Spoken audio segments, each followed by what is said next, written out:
ನಮಸ್ಕಾರ. ನಾನು doctor Prahlad Rao, Mysuru. Stroke ಇದೆಲ್ಲ ನಿಮಗೆ ಗೊತ್ತಿರುತ್ತೆ. ಬ್ರೈನ್ ಸ್ಟ್ರೋಕ್ ಅಂತೀವಿ ಅಥವಾ ಲಕ್ವಾ ಪ್ಯಾರಾಲಿಸಿಸ್. ಇದು ಒಂದು preventable disease, treatable disease and beatable disease. ಈ ಸ್ಟ್ರೋಕು ಒಂದು ಲೀಡಿಂಗ್ ಕಾಸ್ ಆಫ್ ಡಿಸಬಿಲಿಟಿ. ಅಂದರೆ ಮನುಷ್ಯ ಹೆಳುವ ಆಗ್ತಾನೆ, ಪರಾಧೀನ ಆಗ್ತಾನೆ, ಸ್ವಾತಂತ್ರ್ಯ ಇರೋಲ್ಲ. ಹಾಗಾಗಿ ಈ ಸ್ಟ್ರೋಕ್ ಬಂದ ತಕ್ಷಣ ನಾವು ಅದನ್ನು ರೆಕಗ್ನೈಸ್ ಮಾಡಬೇಕು. ಈಗೆಲ್ಲ ಹೊಸ ಥರ ಟ್ರೀಟ್ಮೆಂಟ್ ಬಂದಿದೆ. ಕ್ಲಾಟನ್ನು ಡಿಸಾಲ್ವ್ ಆಗೋಕ್ಕೆ ಇಂಜೆಕ್ಷನ್ಸ್ ಇದೆ. ಅದು ಸಾಧಾರಣ 1 ಗಂಟೆಯಿಂದ 2 ಗಂಟೆ ಒಳಗಡೆ ಮಾಡಿದ್ರೆ ಸಂಪೂರ್ಣ ಗುಣವಾಗಿ ಅವನು ಹೊರಗಡೆ ಬರುವಾಗ ನಡ್ಕೊಂಡು ಬರ್ತಾನೆ. ತಡ ಮಾಡಿದಷ್ಟು ಒಂದೊಂದು ನಿಮಿಷಕ್ಕೂ 1.9 ಮಿಲಿಯನ್ ನ್ಯೂರಾನ್ಸ್ ಡೆತ್ ಆಗ್ತಾ ಇರುತ್ತೆ ಒಂದೊಂದು ನಿಮಿಷಕ್ಕೂ. ಹಾಗಾಗಿ ಇದನ್ನು ಬೇಗ ರೆಕಗ್ನೈಸ್ ಮಾಡಿ ಟ್ರೀಟ್ಮೆಂಟ್ ಕೊಟ್ಟರೆ ಬಹಳ ಒಳ್ಳೆಯದು. ನಾವೆಲ್ಲ ನೋಡ್ತೀವಿ, ಅಲ್ಲ ಏನೋ ಎಣ್ಣೆ ಹಚ್ಚೋದು, ಯಾವುದೋ ಹಳ್ಳಿಗೆ ಹೋಗಿ ಟ್ರೀಟ್ಮೆಂಟ್ ಕೊಡಿಸೋದು, ಇದೆಲ್ಲ ಮಾಡ್ತಾರೆ. ಅದು ತಪ್ಪು. ಈ ಸ್ಟ್ರೋಕನ್ನು ಸಾಮಾನ್ಯ ಜನರೂ ಬಂದ ತಕ್ಷಣ ಕಂಡುಹಿಡಿಬೇಕು. ಇದಕ್ಕೆ ಒಂದು ಫಾರ್ಮುಲಾ ಇದೆ, ಫಾಸ್ಟ್, FAST ಅಂತ. ಏನಿದು ಫಾಸ್ಟ್?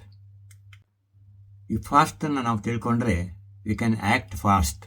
ಸೊ ದಟ್ ಯಾರಿಗಾರು ಸಿಮ್ಟಮ್ಸ್ ಬಂದರೆ ತಕ್ಷಣ ಅವರಿಗೆ ಆಸ್ಪತ್ರೆ ರೀಚ್ ಮಾಡಿ ಅವರಿಗೆ ಸಹಾಯ ಮಾಡ್ದಂಗೆ ಆಗುತ್ತೆ. ಅವರಿಗೆ ಎಮರ್ಜೆನ್ಸಿ ಮೆಡಿಕಲ್ ಟ್ರೀಟ್ಮೆಂಟ್ ಎಕ್ಸ್ಪರ್ಟಿಂದ ಕೊಡಿಸ್ದಂಗೆ ಆಗುತ್ತೆ. ಹಾಗಾಗಿ ನಾನು ಏನು ಹೇಳ್ತೀನಿ ಅಂದರೆ ಎಲ್ಲರೂ ಈ ಫಾಸ್ಟ್ ಬಗ್ಗೆ ತಿಳ್ಕೋಬೇಕು. ಏನಿದು ಫಾಸ್ಟ್ ನೋಡೋಣ ಬನ್ನಿ. ಎಫ್ ಅಂದರೆ ಫೇಸ್ ಡ್ರೂಪಿಂಗ್ ಅಂತ. ಒಂದು ಬಾಯಿ ಒಂದು ಕಡೆ ಹಿಂಗೆ ತಿರುಗಿರುತ್ತೆ. ಎ ಅಂದರೆ ಆರ್ಮ್, ವೀಕ್ನೆಸ್ಸಿಂದ ಒನ್ ಸೈಡೆಡ್ ಆರ್ಮ್, ಅದು ಲೆಫ್ಟ್ ಆಗಿರ್ಬೋದು, ರೈಟ್ ಸೈಡ್ ಇರ್ಬೋದು. ಎಸ್ ಅಂದರೆ ಸ್ಪೀಚ್ ಡಿಸಬಿಲಿಟಿ ಅಥವಾ ಸ್ಲರಿಂಗ್ ಆಫ್ ಸ್ಪೀಚ್, ಮಾತಾಡುವಾಗ ತೊದಲ್ತಾರೆ, ಅದು ಎಸ್. ಟಿ ಅಂದರೆ time, it is the time to call for an emergency medical centre. ಈ ಫೇಸ್ ಡ್ರೂಪಿಂಗಲ್ಲಿ ಒಂದೇ ಕಡೆ ನಗೋಕ್ಕೆ ಹೋದರೆ ಒಂದು ಕಡೆ ಮಾತ್ರ ಹಿಂಗೆ ನಗ್ತಾ ಇರ್ತಾರೆ, ಅಥವಾ ಬಾಯಿಂದ ಜೋಲ್ ಸುರಿಸ್ತಾ ಇರ್ಬೋದು, ನೀರು ಕುಡಿಯೋಕ್ಕಾಗದೇ ಇರ್ಬೋದು, ಅಥವಾ ಒಂದು ಕಡೆ ಸೋರುತ್ತೆ ನೀರು, ಕಣ್ಣು ಪೂರ್ತಿ ಮುಚ್ಚೋಕ್ಕಾಗದೇ ಇರ್ಬೋದು, ಒಂದು ಕಡೆ ಕಣ್ಣು ತೆಕ್ಕೊಂಡೇ ಇರುತ್ತೆ, ಹುಬ್ಬು ಮೇಲೆ ಹತ್ತಕ್ಕಾಗ್ಬೋದು. ಇದೆಲ್ಲ ಫೇಸ್ ಡ್ರೂಪಿಂಗ್ ಅಂತ ಹೇಳ್ತೀವಿ. ಏನೇ ಹಿಡ್ಕೊಂಡ್ರೂ ಕೈಯಲ್ಲಿ ಶಕ್ತಿ ಇರಲ್ಲ, ಸಡನ್ನಾಗಿ ಬೀಳಿಸ್ಬಿಡ್ತಾರೆ. That is arm weakness. ಅದು ಫೇಸ್ ಡ್ರೂಪಿಂಗು, ಆರ್ಮ್ ವೀಕ್ನೆಸ್ಸು ಮತ್ತು ಲೆಗ್ ವೀಕ್ನೆಸ್ ಕೂಡ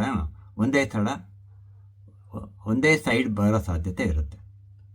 ಸ್ಪೀಚ್ ಡಿಸಬಿಲಿಟಿ, ಮಾತು ತೊದಲೋದು, ಚೆನ್ನಾಗೇ ಇರ್ತಾರೆ, ಇದ್ದಕ್ಕಿದ್ದಾಗೆ ಮಾತಾಡುವಾಗ ತೊದಲಿ ಮಾತಾಡಿಸ್ತಾ ಇರ್ತಾರೆ.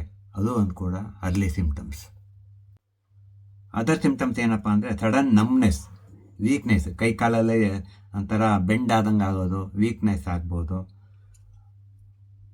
ನಡೀತಾ ಇರಬೇಕಾದ್ರೆ ಇಂಬ್ಯಾಲೆನ್ಸ್ ಆಗ್ಬೋದು, ಬೀಳಂಗೆ ಆಗ್ಬೋದು.